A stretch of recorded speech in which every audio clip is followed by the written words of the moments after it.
What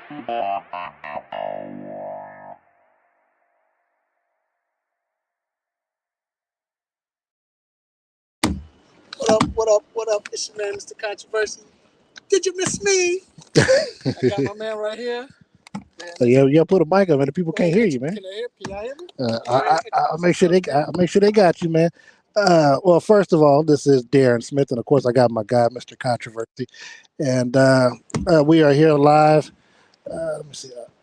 There you go. So we're live here from New Orleans, Louisiana, site of the NCAA Final Four championships, where Kansas will be taking on North Carolina tomorrow night, Monday night, at 7:29 Central Time, 8:29 Eastern Time. Of course, this is for the national title. Both teams coming in off of impressive wins. Of course, North Carolina come from behind win on Saturday night against the Duke Blue Devils. Kansas, of course, was victorious against the Villanova Wildcats. Now, looking at both games from yesterday, Kansas 33-6. Moving forward, Villanova ends their season at 30-8. Again, Kansas was victorious 81-65. What was your initial thoughts on that game yesterday? Kansas was sizzling. Yeah, they were hot and they couldn't miss. Like I said earlier today, if this was the game you needed to be hot, that was the game, and they did it. And, I mean, McCormick came out, played well. You couldn't stop him. I mean, it was like dunk after dunk after dunk. And then the fact that Villanova, they started off cold. So by the time they did get hot, every time they made a run, Kansas was just able to answer. And it looks like it was revenge. You know, we talked about 2018. And as a matter of fact, the game started like that on the other side where Villanova was hot and Kansas couldn't, catch up. But it seemed like it was revenge. And I think what really got them going was the fact that Kansas represented here as far as fan-wise. I mean, it felt like it was 80-20 as far as fans. I don't know if you noticed that, but that's the way it felt. And, hey, man, I just say this. With Kansas, if they continue to play like that or play with the confidence, then you have Bill Self as your coach. It's going to be hard to stop these guys. Oh, look, obviously a lot of fans remember 2018. I was there. And the game was over with after the first media timeout. Yeah. Villanova shot the lights out. They were hitting three-pointers after three-pointers after three-pointers. Kansas didn't know hit them. Now, granted, Kansas did come into that ballgame with some injuries.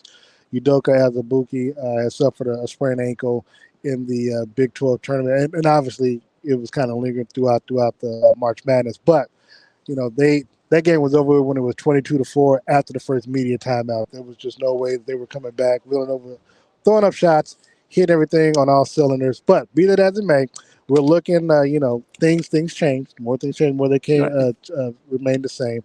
But Kansas, of course, was able to be victorious on Saturday night. But the second game, as our friend Vashtai would say, was the main event. It actually lived up to the billing. This is, for someone like myself who's in the Midwest covering Kansas, I've never been to a Duke UNC matchup, whether it's at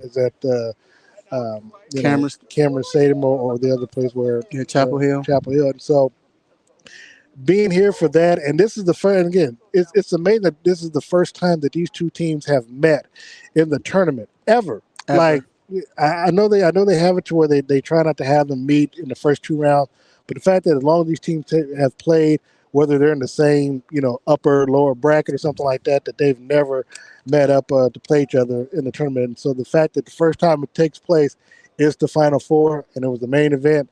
I tell people, I'm someone who grew up on wrestling, love wrestling, WrestleMania. Obviously, this weekend it's probably going on right now, as a matter of fact. But the way that they introduced North Carolina first, they were the lower seeded in Duke. And then not only that, when they got to Mike, it kind of built to a crescendo.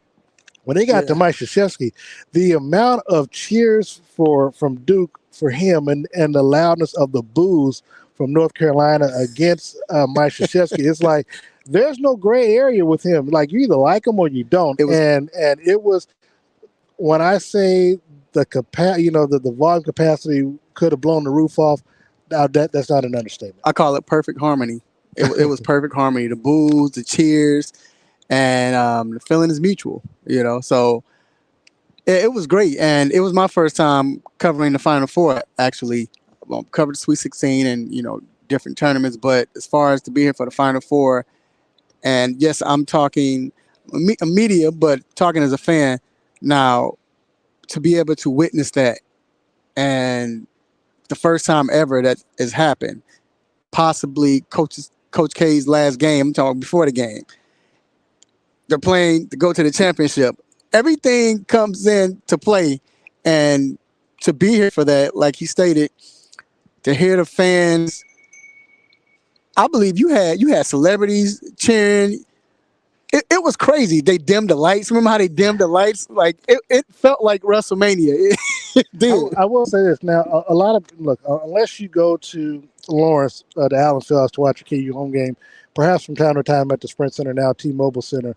I'm hoping that in the championship game, as when they get ready to announce the lineups, or whatever, that they actually show the intros that the teams use, because one, if you've never seen Kansas's pregame thing where it shows the 5 national titles and Mario Chalmers hitting the game-winning shot, I'm telling you, that is, for me. I like driving 45 minutes from Kansas City to Lawrence just for that. Now, that's a lot of gas to be wasting with the high gas prices. But but if you've never experienced Allen Field, I'm hoping that they allow these teams to play there. And I should have asked the PR guy today about that, but maybe tomorrow they'll surprise us and let these teams do it, because it will not only get the stadium rocking, but obviously, if you're a Kansas Jayhawks fan, it'll get you up and going. But man, this has been an exciting adventure so far, and I'll be honest. I actually thought that Duke was going to win the game. Okay. I thought it was going to be KU Duke, and and I was in a way, and it looked like it was going to be that way for most of the game until North Carolina made their made their run last night over to Duke towards the very end. But I tell you, had it been Duke, I thought Duke would have gave Kansas some problems because of their height, their athleticism. Kansas' tallest player is David McCormick, and he's about 6'10". Okay, well they got a couple of those boys that's in the starting lineup, and of course their center is 7'1", and Banchero stands 6'10", and he can hit you from the outside, inside, and he can take you off the dribble. I mean, he would have caused Kansas some problems. Which again, I'm glad at the end of the day, it ended up being. I think North Carolina is a better matchup for Kansas, but I think that Duke would have gave Kansas, not to say that they would have won, but they would have gave Kansas KU the business. I think what happened was, and Duke had the lead most of the game, but it was close all game. I think the pressure of knowing it's Coach K's last game affected the players. Remember, they missed free throws at the end. Yeah, well, I mean, they missed 8. I think they missed 8 free throws, maybe 10. But I don't want to. No, I don't want to say it was just. I mean, because they got tight. I believe they got tight at the end because North Carolina didn't. Now, of course, they were more clutch, but it just seemed like Duke was playing well. They were playing well until when it got down to the end, they started making careless mistakes. They got tight. Like it, I felt like the pressure came, okay, because they did hit some big shots also, but certain players, they got tight. Well, shots were going back and forth. And look, I will say this, and people hate it, but I'm saying sometimes your greatest strength can be your weakness at certain points in the game. Duke had a lead. I think North Carolina took it down. Duke took the lead back, increased their lead. I think they may have been up by 6, and it might have been about 6.5 minutes left. I was telling our colleague Jamal Murphy from the Bill Roden Sports to say what Duke needs to do now is they need to slow the ball down. Like they really need to try to get a shot with about 5 seconds left instead of trying to run up and down the court, because right now, because they weren't taking good shots, unlike North Carolina. And the thing is, North Carolina, while they were taking shots, if they missed it, they were getting the rebounds, obviously. But Bacot had 21 rebounds, so he was getting everything that was going to the glass. So they're not able to get the defensive rebound, and they're able to get second chance shots. And the second chance shots they're getting are 3-point shots. The shots that when Duke is coming down taking shots, they're driving to the basket, but they're just throwing up shots versus getting good shots or trying to take 3-point shots that weren't good looks. And so because they were doing that, they were missing shots again, which in turn was giving away points because they weren't scoring points while the other team were getting points to come back And with. kind of that's what I mean. I mean, yes, they missed free throws, like I stated, but I think the fact that they didn't play Duke basketball at that point is like they kind of got off rhythm. They weren't as focused as they were But beforehand. somebody watching will ask, what exactly is Duke basketball? Because against North Carolina the second time around it didn't work, and Well, then you try you to do it have again. Paulo coming down. You give Paulo the ball. You know, Paulo's going to make something happen. But it just seemed like when he got the ball, he didn't know what to do. He was kind of, I don't want to say panicking, but Now, I won't say it now. I won't say because from my viewpoint, I think every time they were putting I think Manic on him, they was putting 45 Manic on him. I mean, he was giving him the business. He was right. now there was a shot that they blocked, but other than that, he was giving him the business and was able to get down. But even the shots that he was getting and taking down low, if it goes off the rim, they didn't have anybody around the rim to rebound. To try to get True. the offensive But rebound. I don't think that at close to the end that he was getting to the rim then. Like the last few minutes, I'm saying he wasn't doing what he was doing beforehand. Now, of course, the defense ramps up from North Carolina. I understand that, but it just seemed like they were playing out of pocket, and that was what I was saying as the game was going on. The last few minutes, I'm like, they're getting tight right now. They're not playing like they were the first or the last 5 minutes, and then North Carolina they stepped up. And speaking of clutch, so I got a chance to ask Manic today about, he hit a big shot. Remember, Love hit a few big shots, and I asked him, when it comes to that, is it one of those things like, all right, you take this one, or I'll get this one? He said, man, it's just a feel. When we play together, it's a feel. How the game goes, we don't really talk about it. It's brotherhood, and of course, that was the reason why they won. But I just felt like Duke didn't have that when it came down to the end. I really believe that that pressure they kind of got tight.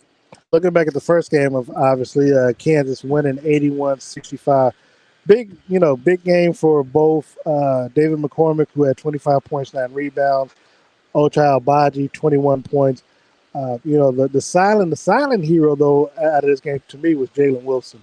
When I looked at the stats at the end of that, I was like, hold on, he had a double, 11 Right. points, 12 reasons. I'm looking through the game, I'm like, I don't remember him being active around the board, but he was. And now that I think about it, in hindsight, looking at I can remember he was getting some rebounds off the glass and then kicking it out. So looking at this matchup for tomorrow night, we've got Kansas, number one seed, the remaining number one seed left at 33-6. North Carolina's 29-9. I talked to Christian Brown earlier today during the breakout, and I asked him, I said, your first impression of North Carolina when you all got a chance to watch them play against Duke was what? Talked about the rebounding, and said that he said that for what they saw on film this morning, and the message that Coach Self was telling them is that you've got to, obviously want to make the shots, but even if not, you've got to be able to crash the boards. I mean, because Bacot, I mean, again, he was like a magnet. He had 40% of the rebounds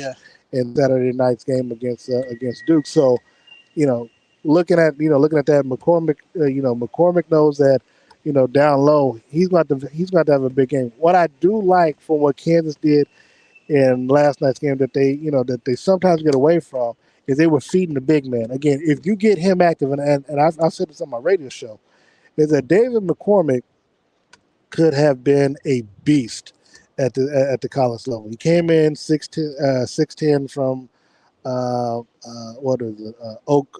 Hill Academy, and this dude is looks like Anthony Joshua. I mean, he's cut, he's sculpted. It's like if he just but because he looks like it, he also plays like him. Where it's like he's too kind. I'm like, man, I need you to get thorough, Right. get down and dirty, because it's like with your natural strength and your size, nobody should be able to take you down in the block. And he has gotten to the point where, he's down, he's down in the block and he's called for the ball.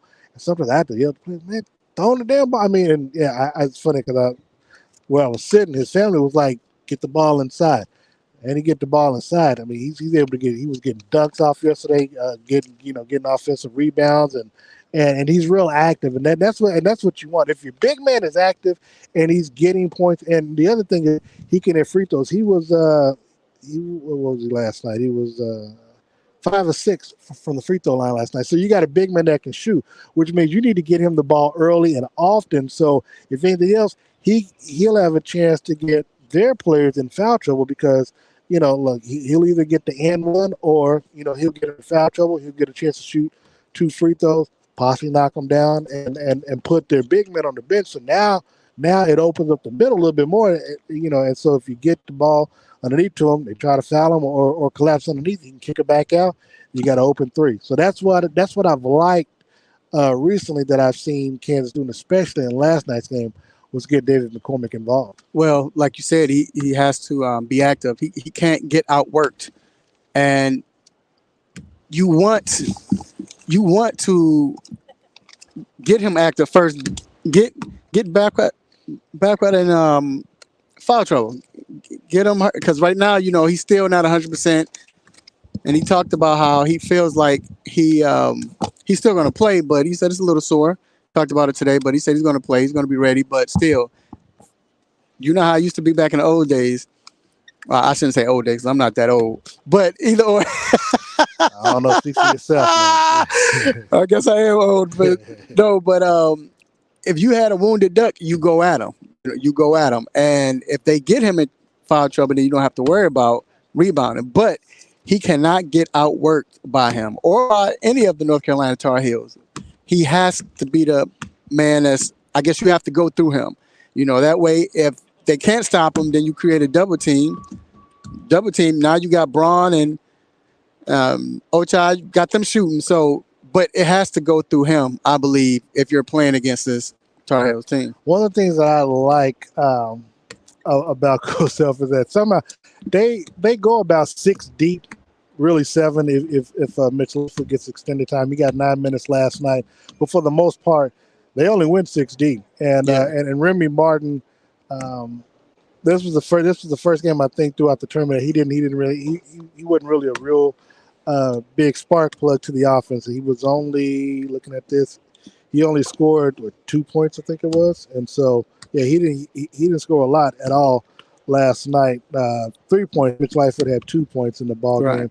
But the thing that helped Kansas again, talk about the shooting in the first Final Four against Villanova where they shot the threes out. KU jumped out. Now both teams had 13 3-point shots, but Kansas, because they jumped out to that big lead. I mean, I think the biggest they had a 19-point lead where it was 38-19. Mm-hmm. That was their biggest lead. So when they were doing that, they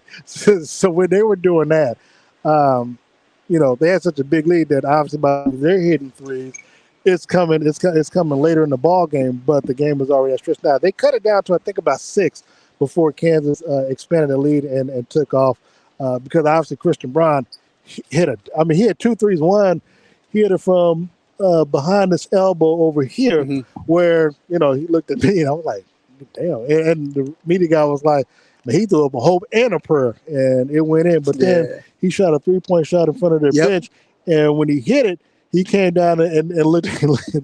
He looked down and started talking trash.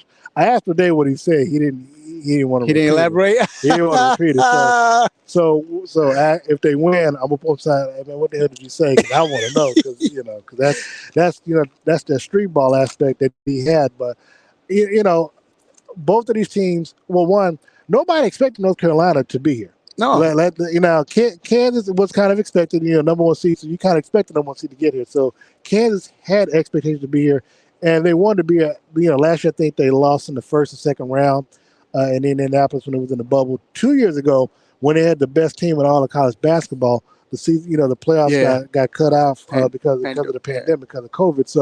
So this year's team is really playing for 2020.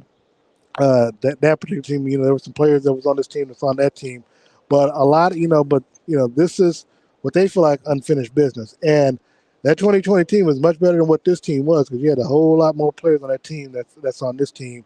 But I mean, when you stop and look at how things unfold, I mean, this, I think even Charles Barkley said last night that he thinks Kansas. Now that's a kiss of death or not, but he's picking Kansas to win. So Charles Barkley was rooting for Villanova the whole game. I don't know. Did you see that? Charles Barkley kept clapping his hands. Okay, he wants. his daughter. He did pay for his daughter to go to school. Right, true. I get it. But, I get that. you know. I think he inducted Jay Wright into the Hall of Fame. Oh, okay. So, Still, I ain't mad at him. I ain't mad at him either. I was just we were laughing. But I will say, if it's close, I believe it's going to go. The advantage goes to North Carolina. You have so many killers on that team. So many people who make big shots. So for Kansas to win this game, you have to dominate from the beginning. You know, get you an 8-point cushion. So that way, it's at least an 8-point cushion. That way, Carolina is fighting back to come back, and then by the time they get back, they'll probably be tired. Villanova, the same thing. They fought the whole time. When they got it down to single digits, by then they're tired. So Kansas has to dominate. But with North Carolina, they have to play smart, can't play hero ball. I think the fact that we talked about it today on your show is the fact that with Hubert Davis is the unknown. You don't know what he's going to do. You don't know how he's going to react being his first game coaching in the finals, in the championship game. Yes, he's been here as an assistant. He's won as an assistant. He's been in the Final Four as a player. But it's different coaching. But because you don't know because it's his first year, we don't know if he's going to come out and wet the bed or he's going to be great. We don't know. Well, now we know some. We know what he's going to do. Yeah. I'm going to tell you, man, thinking about it and thinking about being at both of the presses today, these coaches, they're going to have their players playing. I don't think you have to worry about them coming out tight. You know, I mean, because I think they got that out of the way Saturday night. You know, so they played in front of 70,000 folks, so they got that out of the way. Now, granted, obviously because of what's on the line, yeah, you might miss some early on, but I think once the first shot, once the player's first shot goes down, okay, boom, kind of gets them out of that. I'm nervous or whatever. Okay, I feel like okay, I got everything that that I need to do, and they'll feel like they're in a rhythm, and so listen to Hubert Davis early day, and of course Bill Self. I mean, they exude confidence. They both they both been in a situation. Coach Self has been coaching for about 30 years. This is I think his third chance at a national title, and so. Yeah, I mean, he knows what's at stake. I think it's more pressure on Coach Self versus Coach Davis because, again, nobody expected North Carolina to be here. But, of course, battle of the Blue Bloods, I think of all time, I think Kansas has the most wins. I think Kentucky and then North Carolina. So, I mean, so these are some serious Blue Bloods in the national championship game. Obviously, TBS, loves having this type of matchup involved, right. for these teams. But no, I mean this is for everything, man. But I really think that it's going to be a great game. Kansas is a 4-point favorite. So who you see winning this game? I still have North Carolina. I have them winning 81-78. 81 has been a magic number in the Final Four. So both teams won the game. They scored 81 points. So 81-78, North Carolina. I've got Kansas winning. I am willing to give North Carolina the points. So I think it's going to be that close because the one thing that I will not take for granted is the heart of these players because we saw as much as they were down, as much as North Carolina was down against Duke, and then they took the lead, got back down, and then came back to the lead. They're never out of a ball game, and so and the only way you're going to do it, is going to play is you got to play a complete 40 minutes ball game. Like for me, Kansas can't have the type of have that they had against Miami or against Providence. Right. And so for me, the second half of what we saw against Miami, that has to be the Kansas. Basically, the Kansas that we saw Saturday night. That's right. Yeah. If they can come out, hit the shot, and get a lead, I'm confident enough in Remy Martin and Wilson and Ocha that they and look Self, he knows what time it is, but I just hope that if shots aren't falling or whatever, again, you don't want to rush. You don't have to rush shots. Take the best shot. Take the shot clock down 3-5 seconds. If you have to go ice or whatever, that's fine. But get them out of their tempo and have them adjust yours. Now, if you get a chance, obviously you get a rebound, fast break, boom, dish it out. get you a dunk or something. Now, I will tell you this: if there's an out of bound play and North Carolina prepared for it, they're gonna get the Oach. Oach gonna take him to church. You don't want that. You don't want that. Don't want that. They know they don't want, and so now I will say this, for people who are watching, we do have some haters, what I'm saying, because I have a cousin that was hoping Duke was gonna win. I checked on him. He hadn't called me back yet. I don't know if he's still around. I got people like my guy Marcus Kansas not. She's like, well, he also thought Kansas was gonna lose, and he also thought Duke was gonna lose. So, thought Duke was gonna win. Right. So, I need them to get their haterism out. I know Missouri. I know K-State is not in this Final Four. They never have. They never will be. But this is, But I'm going with Kansas. I think Kansas wins it. I'll stick with the 81 mantra, but I'll go 81-77 again. I think North Carolina covers the 4-point spread, but I think at the end of the night, Kansas will cut down the nets. Be the team cutting down. So let me ask you this: Coach K, he lost last game, lost to North Carolina. We all know that. But what I want to know, that could have been a national title game right there, right? But knocking him off. And I'll say this, and I want you to answer also. Tell me what you thought. I think it was the perfect ending. I'm going to tell you why. Not for him, but more so just for sports. I'm going to tell you why.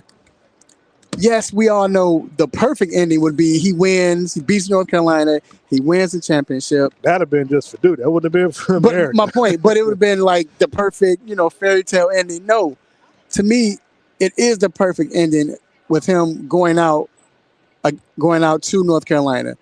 As we talked about it today, North Carolina was the first team. They beat him in his first game, I think. And then he loses to them his last game.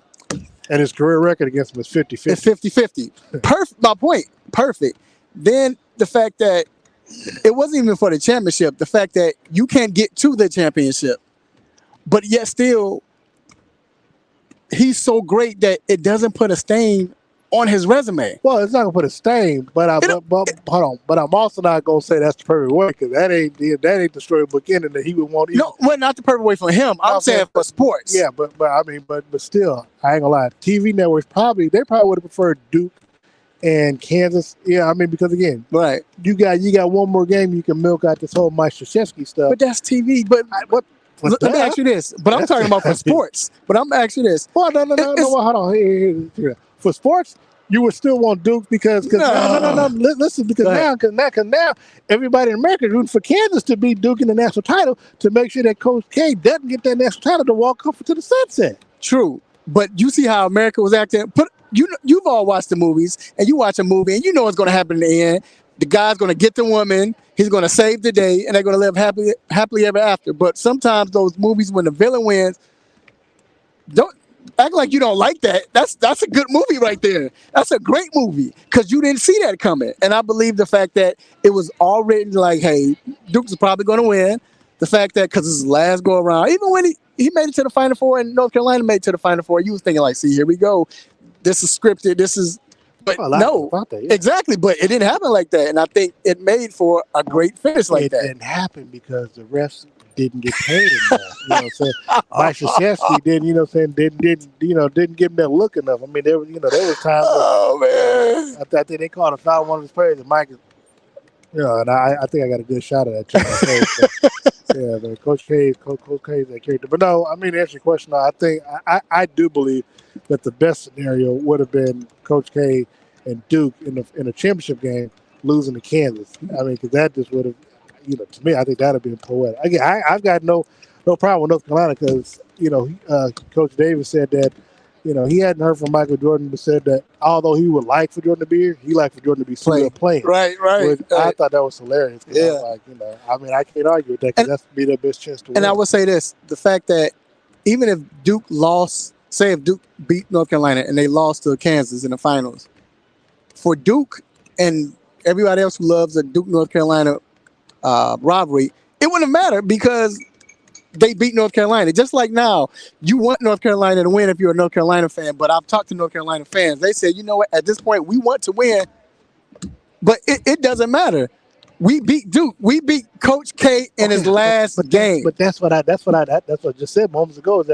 Is that could, last night could have been their championship game, to where, again, I still think that he'll have them ready to play. Mhm. But a lot of their energy was spent on last night trying to get past Duke. So you got to see what they come up with. What you think about Coach Hubert? Do you think that Hubert Davis is good for the next 15 years as a coach? Oh, he good, man. He ain't got to pay for nothing back in Raleigh. He ain't got to worry about losing his job for the next few years. I ain't gonna say that now. Yeah. Man, he beat Coach K He beat Coach K, but let's not. He beat him twice now in his first year. I know, but let's not fool. I mean, this is still. Come on, after. Yeah, you're right. It's still, I feel. I'm right there with you. But I think he's good for a while. And why I would say this, it will help with recruiting.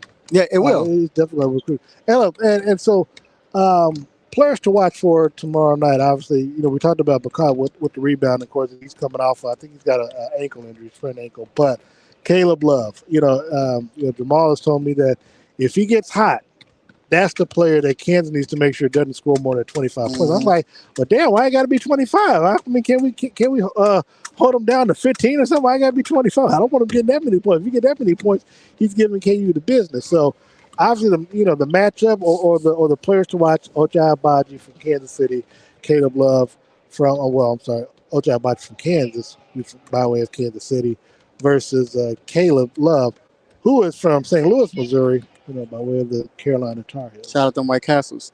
I think Lee Black, though, is going to be the Shout out to UNC with the names. Yeah, and that's a dope name, by the way. But I think Leaky Black is going to be the X factor. If he can come in and give them some great minutes, and it doesn't have to be and stats as far as scoring or rebounding. The hockey assists, that hustle play. Defense. He can hit 2 shots in the game, but if he hits the most important shot with 2 minutes left, you're down by 1 or down by 2, or you're up by 1 and you hit a big 3. I think he's going to be the X factor. I ain't gonna lie. The one thing I can't tell you, I don't know if I can take any overtime. No overtime? Nah, man, because overtime is going to have me thinking. It's going to have me thinking that it might not go in the direction I want them to go. Right, because you want Kansas to win. Makes sense. I mean, no, right. I got you. Yeah, it makes sense.